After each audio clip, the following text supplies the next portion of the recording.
minha fé ali no bairro São Gonçalo. Participei de muitos encontros jovens, de alguns encontros jovens aqui nesta congregação.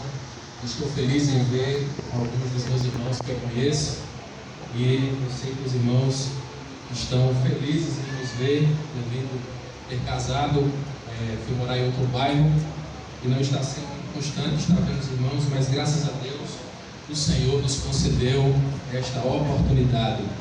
Quero louvar a Deus, atribuir a Ele toda a honra, toda a glória.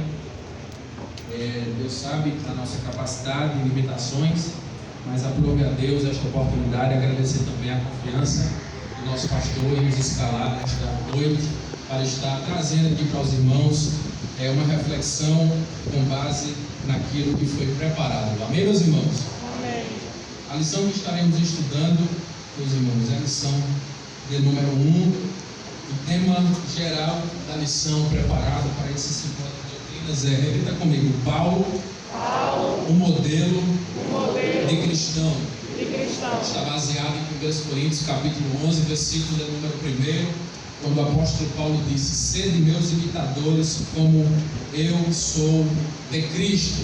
Esse é o tema geral. E o tema específico para esta noite repita comigo, um vaso escolhido. E o texto-chave, o versículo-chave está inserido no capítulo 9 do livro de Atos, no versículo de número 15, que diz assim: disse-lhe, porém, o Senhor: vai, porque este é para mim um vaso escolhido para levar o meu nome diante dos gentios e dos reis e dos filhos de Israel. Quantos dizem amém, meus irmãos? Amém. Como a lição, meus irmãos, que estaremos estudando nesse simpósio de doutrina tem como tema a vida de Paulo, que serve como inspiração e modelo para nós iremos, nesta primeira lição, falar um pouco acerca deste homem que se tornou uma referência de cristão, para nós. A vida de Paulo é um exemplo de uma conversão genuína, verdadeira. Louvado seja Deus, que produz frutos de arrependimento e Deus demonstra através da sua vida o poder do Evangelho. Paulo, ele possuía 2 nomes. Um dos nomes é Saulo. Saulo é o nome hebraico foi o nome hebraico dado a ele em homenagem a Saul, que foi o primeiro rei de Israel, ambos da tribo de Benjamim. O seu segundo nome, que é Paulo, nome este em que ele é mais conhecido, é o seu nome romano. A Bíblia relata em Atos capítulo de número 23, no versículo de número 16, que ele possuía uma irmã e um sobrinho. E Paulo, queridos, ele fala ao seu próprio respeito, no livro de Atos capítulo de número 22, no versículo 3, quando ele disse que era judeu, nascido em Tarso, província romana, e que foi criado em Jerusalém aos pés de um mestre, doutor da lei, conhecido como Gamaliel, que também era fariseu. Ele revela nesse versículo em que citei para os irmãos que ele foi instruído conforme a lei de Israel, a lei dos pais, louvado seja Deus, de Israel, e ele era um homem zeloso, considerado fiel a Deus e à lei que foi estabelecida naquela nação.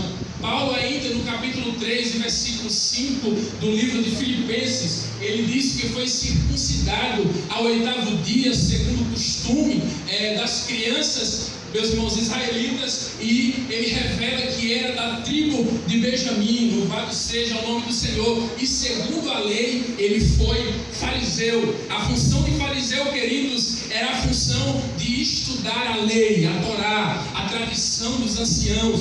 E além de estudar, eles eram guardiões, protetores desta lei. E além disso, eles tinham o dever de ensinar a palavra.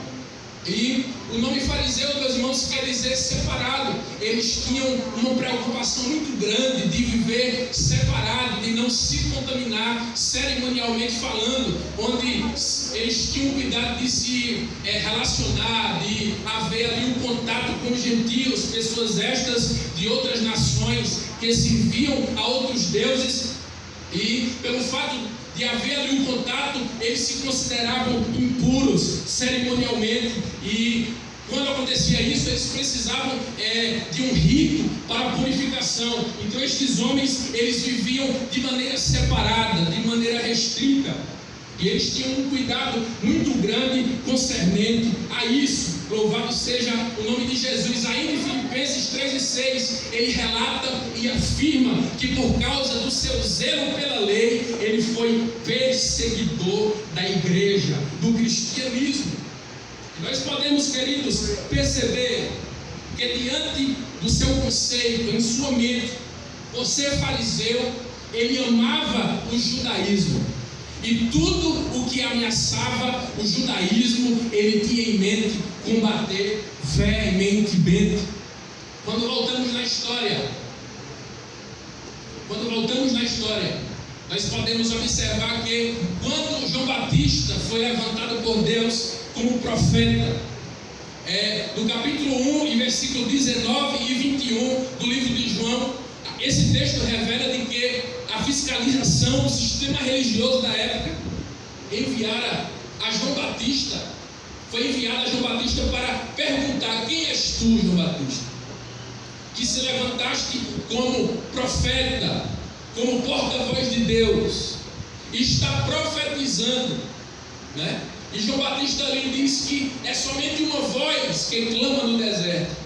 Mas aqueles homens, sacerdotes e levitas enviados para fiscalizar a vida de João, perguntou: dize-nos quem és, porque precisamos dar resposta a quem nos enviou. Ou seja, queridos, existia uma fiscalização, e não foi diferente, meus irmãos, no tempo de Jesus. Nós podemos observar que em Mateus capítulo 15, os discípulos de Jesus estavam comendo sem lavar as mãos. E isto era proibido, segundo a tradição dos antigos, que os fariseus guardavam e faziam com que o povo cumprisse. Nós podemos observar que Jerusalém, o sistema religioso da época, enviou fariseus e escribas para fiscalizar Jesus e os seus discípulos, e perguntaram: Jesus, por que os teus discípulos não comem sem antes lavar as mãos? Porque é uma tradição dos antigos.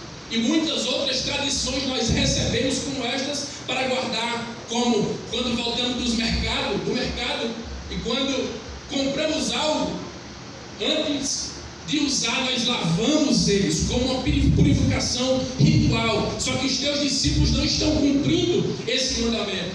E Jesus acusa aqueles fariseus, queridos irmãos, de substituir o mandamento de Deus em detrimento do mandamento de homens. Jesus para eles era como um herege. Jesus para os fariseus e o sistema religioso da época veio para estabelecer uma seita. E nós entendemos que Jesus foi crucificado por causa da perseguição do sistema, dos participantes da religiosidade daquela época.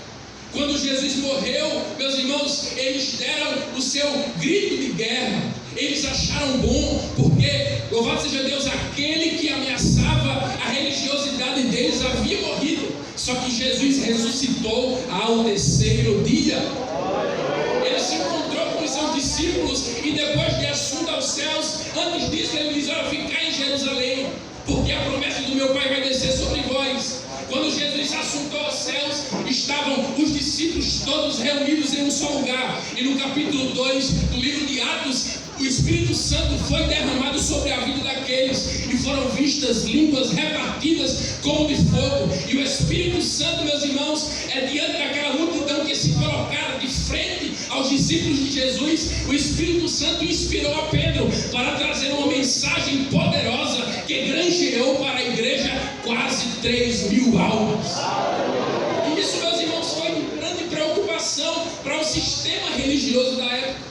Ainda no capítulo 4, depois da cura de um coxo, quase 5.000 almas também foram ganhadas para o reino de Deus. E o cristianismo somente aumentava, somente crescia. E isso era motivo de preocupação para os fariseus, para os religiosos da época. E aqui onde entra Saulo. Louvado seja o Senhor para todo sempre. Por causa do crescimento da igreja, Saulo via os discípulos como inimigos dele. Louvado seja o Senhor para todo sempre. Nós podemos ver em 1 Timóteo capítulo 1, versículo de número 13, quando ele disse: fui blasfemo e perseguidor e opressor. Paulo, queridos, era um inimigo declarado de Jesus e dos seus discípulos. Quando Atos 26:9 diz da seguinte forma: muitas coisas devia eu praticar contra o nome de Jesus.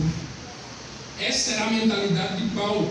Ele era cruel com os discípulos de Jesus. Atos 26:10 diz que encerrei muitos dos santos nas prisões. Versículo 11: castigando-os muitas vezes por todas as sinagogas, os obriguei a blasfemar. Paulo era um homem enfurecido, implacável. Ninguém poderia apagar a ira daquele homem, a não ser o próprio Jesus.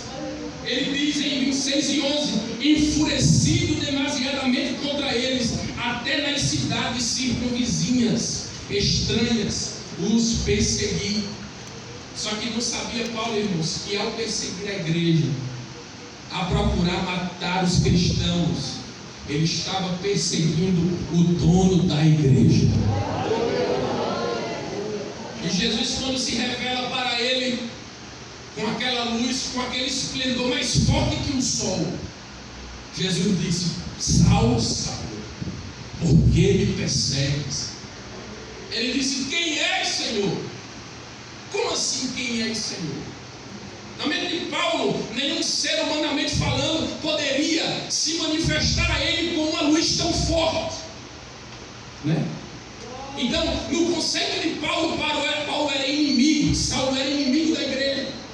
Agora, no conceito dos judeus, do povo, Paulo, querido, se tornou um instrumento na mão do sumo sacerdote, dos sacerdotes da época, da liderança religiosa da época, porque ele era um homem valente, ele era um homem decidido, e ele estava decidido em destruir a igreja, destruir o cristianismo, a ponto de pedir cartas, autorização ao chefe maior, ao sumo sacerdote, para perseguir a igreja, ir a Damasco, trazer eles manietados, amarrados, para serem presos, julgados e até mortos. Ele era admirado por sua nação, por sua valentia, pelo seu zelo pela lei. Gálatas 1,14, o texto diz: e na minha nação